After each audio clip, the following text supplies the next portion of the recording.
श्री स्वामी समर्थ गुरुचरित्र पारायणमध्ये आपणा सर्वांचं स्वागत आहे. आजचा अध्याय 31वा मराठी भावार्थ.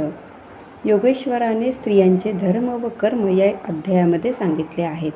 योगेश्वर तिला म्हणाले, काय करावे, कोणता मार्ग अनुसरावा असा तुझा प्रश्न आहे. भवसागर तरण्यासाठी मी तुला स्त्रियांनी काय आचरण करावे ते सांगतो. यातील तुला जे योग्य वाटेल ते तू स्वीकार. मी स्त्रीधर्म स्वाभाविक जे आहे ते सांगतो. स्कंदपुराणातील काशीखंडात स्त्रियांचे आचारधर्म पुष्कळ सांगितले आहेत. ते योगेश्वराने तिला सांगितले.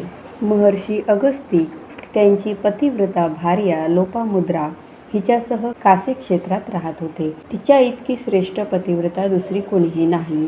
ते तिथे राहत असताना एक अद्भुत घटना घडली. विंध्य नावाचा अगस्ती मुनींचा शिष्य पर्वतरूपाने भूतलावर राहत होता. तो विंध्यांचल पर्वत अपूर्व वनराईने व शिखरांनी शोभायमान होता. एकदा नारद मुनी तेथे हिंडत गेले. त्याने विंध्य पर्वताची खूप स्तुती केली. शेवटी म्हणाले, इतके असून सुद्धा एक उणीव आहे. तू मेरू पर्वता एवढा उंच नाहीस, त्यामुळे तुझे महत्त्वच नाही. नारदाने असे म्हणताच विंध्यांचल रागावला व तत्काळ वाढू लागला. तो एवढा उंच झाला की दक्षिण देशात सर्वत्र अंधार पसरला. सूर्याची गती अवरुद्ध झाली.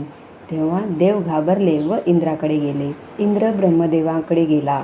अगस्तीला काशी सोडून जाण्यास व दक्षिणेस जाऊन विंध्य पर्वताला नमविण्यास सांगावे. तो अगस्तीचा शिष्य आहे, म्हणून तो त्याचे ऐकेल असा सल्ला ब्रह्मदेवाने दिला. तेव्हा इंद्रादी सर्व देव, गुरु बृहस्पती आणि अनेक ऋषी काशीस अगस्तीकडे आले. त्याने सर्वांचे स्वागत केले. तेथे सर्व देव बसले असता देवगुरु बृहस्पतींनी देवाजवळ लोपामुद्रेच्या अलौकिक पातिवृत्याची प्रशंसा केली. त्यावेळी बृहस्पतींनी पतिवृत्तेचे आचरण कसे असावे ते विस्तारपूर्वक सांगितले. पती हाच आपला गुरु, तोच धर्म, देव व सर्व तीर्थे असा जिच्या मनाला निश्चय असतो ती स्त्री पतिव्रता जाणावी. शरीरात जीव असतो तोपर्यंत तो जीव सर्वांना पवित्र असतो, पण जीव जाता क्षणीच प्रेताला कोणी हातही लावत नाही. पती हाच आपला प्राण समजावा. अशा प्रकारे देवांचे गुरु बृहस्पती यांनी पतिवृत्तेचा आचारधर्म व श्रेष्ठत्व सांगितले. या ठिकाणी मराठी भावार्थ समाप्त. श्री स्वामी समर्थ. श्री गुरुचरित्र अध्याय 31वा. श्री गणेशाय नमः. सिद्धमनी नामधारका पुढे झाले अपूर्व ऐका. योगेश्वर तो कारणिका सांगे स्त्रियांचे कर्मधर्म. योगेश्वर म्हणती तियेची स्त्रियांचे आचार मज पुससी.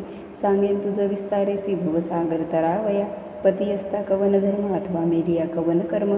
उभय पक्षी विस्तारून सांगेन एक चित्ते.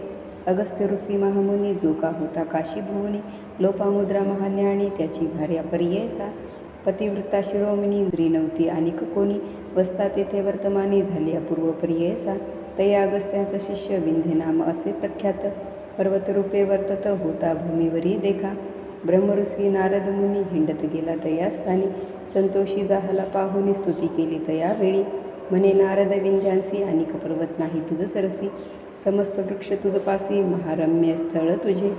परी असे एक ऊने मेरू सरसी नोहे जाणे. स्थळ सूक्ष्म तू या कारणे महत्व नाही पर्ययसा.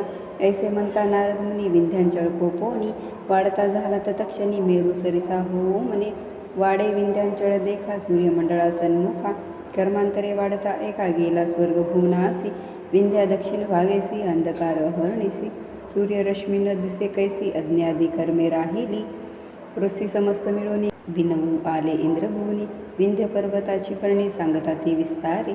इंद्र कोपोनी तैवेळी गेला ते ब्रह्मयाजवळी. सांगे वृत्तांत सकळी तया विंध्य पर्वताचा. ब्रह्मा म्हणे इंद्रासी आहे कारण आम्हासी. अगस्त्य असे पुरी काशी तया दक्षिण दिसे पाठवावे. अगस्त्यचा शिष्य देखा विंध्यांचळ आहे जो का. गुरु येतोची सन्मुखा नमिता होय शरणागत. अगस्त्य सांगेल शिष्याशी वाढू नको मनोनी त्यासी. नमन करिता शिखरेसी भूमी समान करील देखा. या कारणे तुम्ही आता जावे काशीपुरा त्वरिता. अगस्त्य ऋषसी विनविता पाठवावे दक्षिणेसी. अगस्त्याचे आश्रमाशी पातले इंद्र समस्त ऋषी. देवगुरु महाहर्षी बृहस्पती सवे असे. देखोनी अगस्त्य मुनी समस्तांचे वंदोनी. अर्घ्यपाद्य देवोनी पूजा केली भक्तीने. देवाने बृहस्पती अगस्त्याची स्तुती करीती. आणि कसवे वानिती लोपामुद्रा पतिवृत्तेने देवगुरु बृहस्पती सांगे पतिवृत्ता ख्याती पूर्वी पतिवृत्ता होती लोपामुद्रा सरी नाही अरुंधती सावित्री अनसुया महावृत्ती सांडिल्याची पत्नी होती पतिव्रता विख्यात लक्ष्मी आणि पार्वती शतरूपा स्वयंभू सती मेनका जाण अतिख्याती हिमवंताची प्राणेश्वरी सुनीता जाण ध्रुवाची माता संज्ञा देवी सूर्यकांता स्वाहा देवी होती ख्याता यज्ञ पुरुषाची प्राणेश्वरी याहुनी अधिकाचारक ख्याता लोपामुद्रा पतिव्रता ऐकदेव समस्त मनता बृहस्पती सांगतसे पतिवृत्तेचे आचरण सांगे गुरु विस्तारून पुरुष जेवता प्रसाद जाण मुख्य भोजन स्त्रियेसी दिवस अखंड सेवा करणे अतिथी येता पूजा करणे पती निरोपाविन जाण दान धर्म न करावा पती निद्रिस्त झाल्यावरी आपण मग शयन कीजे नारी चोळी तानवडे ठेवी दूरी पुरुष शरीरे न स्पर्शावे स्पर्शी चोळी पुरुषासी हो येऊ ना तो आयुषी घेऊ नये नाम त्यासी पती आयुष्य उणे होय जागृत न होता पती देखा पूर्वी उठले सती एका करणे सडा समार्जनाधिका करणे निर्मळ मंगलमय पतिपूजा करणे नित्य सदा घ्यावे पादतीर्थ चरणावरी ठेवणी माथा मनावे तुझी शंकर पती असता उच्छिष्ट त्याचे भोजन करा नो वाचे नसतील घरी पुरुषाचे अतिथी धेनु प्रसाद घ्यावा ग्रह निरंतर निर्मळ करे निरोपा वेगळा धर्म न करे वृत्ते उपवास येणे परे निरोपा वेगळे न करे जाण पुरुष संतोष असता जरी दुश्चित नसावे त्या नारी पुरुष दुश्चित असे तरी आपण संतोषी नसावे रजस्वला झालिया देखा बोलू नये मोन्य निका न एकावी वेद ध्वनी देखा मुख्य मुख्य दाखवू नये ऐसे चारी दिवसवरी आचरावे तिने नारी सुस्नात होता वसरी पुरुषमुख अवलोकी जरी का नसेल पुरुष भूनी त्याचे रूप ध्यावे मनी सूर्यमंडळ पाहुनी गृहात जावे पतिवृत्ते पती आयुष्यवर्धनार्थ हळदी कुंकुम लावी जे ख्यात सेंद्र काजळ कंठसूत्र फणी माथा असावी तांबूल घ्यावे सुवासिनी असावी तिचे माथा वेणी करी कंकन तोड कानी पुरुषा समीप येणे परी न करी इष्टती शेजारणीसी रजकीनी स्त्री कुरिणीसी जेन स्त्री दरिद्रिनेसी इष्टत्व करिता होय हानी पुरुष निंदा करी स्त्रियांसी बोलू नये पतिवृत्तायसी बोलता महादोषी पतिवृत्ता लक्षण सासू स्वशूर नंदा बहीण धीर भावे त्यजून राहू मने वेगळेनी श्वानयोनी पावे सत्य अंगण धुवावे नग्नपणे उखळा मुसळावरी न पैसने पाटावर वंट्यावरी जाण बैसू नये पतिव्रता पती सवे विवाद देखा करिता पावे महादुःखा पती अंतकरणी असे ऐका आपण एक करू नये जुतके मिळेल पतीसी संतुष्ट करावे मनासी समर्था पाहुनी कांक्षीशील पती निंदा करू नये भागीरथी समान देखा पतीचे चरण तीर्थ अधिका पती सेवा करणे सुखात्रे मूर्ती संतुष्ट होती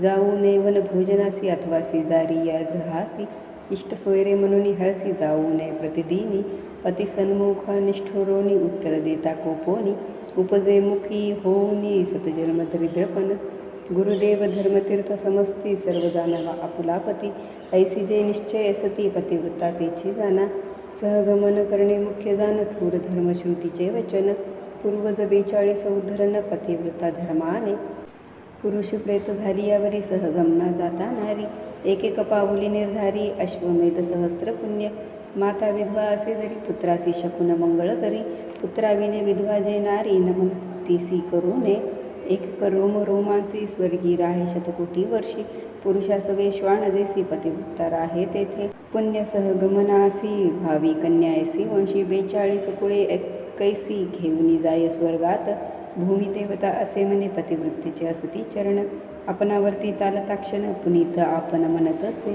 सूर्यचंद्र ऐसे म्हणती आपुले किरण आहेत ज्योती पतिवृत्तेवरी पडती आपण पावन होत असो वायू आणि वरुण देखा पतिवृत्तीचे स्पर्शे ऐका पावन आपण झालो निका पाहता समस्त पुनीत होती घरोघरी स्त्रिया सती काय करावे लावण्या संपत्ती जिचे निवंशा उद्धार गती तैसी स्त्री घरी असावी ज्याचे घरी पतिवृत्ता देवा वेगळा पुरुष ख्याता करावे सुकृत जन्मशता तरीच लाधे तैसी सती चतुर्विध पुरुषार्थ देखा स्त्रियेचे निलाधे पुरुषानिका पतिवृत्ता स्त्री अधिका पुण्यानुबंधे मिळे जाना सती नाही ज्याचे घरी त्यासी नाही अरण्य दूरी वृथा जन्मोनी संसारी कर्मबाह्य तो जाना ऐसे सती मिळे ज्यासी समस्त पुण्य घडती त्यासी पुत्र संतान परलोकासी साधन होय सती चैनी पुण्य घडे जे गंगा स्नाने लादे सतीचे दर्शने महापापी होय पावन सप्त जन्मे पापे होती पतिवृत्तेचा आचार सांगे बृहस्पती देवगुरु मनोने सरस्वती गंगाधरो विनवितसे श्रोते जना सिद्ध मने नामधारकासी गुरुचरित्र पुण्यरासी ऐकता पावती सद्गतीसी मने सरस्वती गंगाधर इति श्री गुरुचरित्रामृते परमकथा कल्पतरो श्री नरसिंह सरस्वती उपाख्याने सिद्धनामधारक संवादे पतिवृत्ता धर्मनिरूपणं नाम 31 अध्यायः श्री गुरुदत्तात्रेय अर्पणमस्तु। श्री गुरुदेव दत्त। श्री स्वामी समर्थ।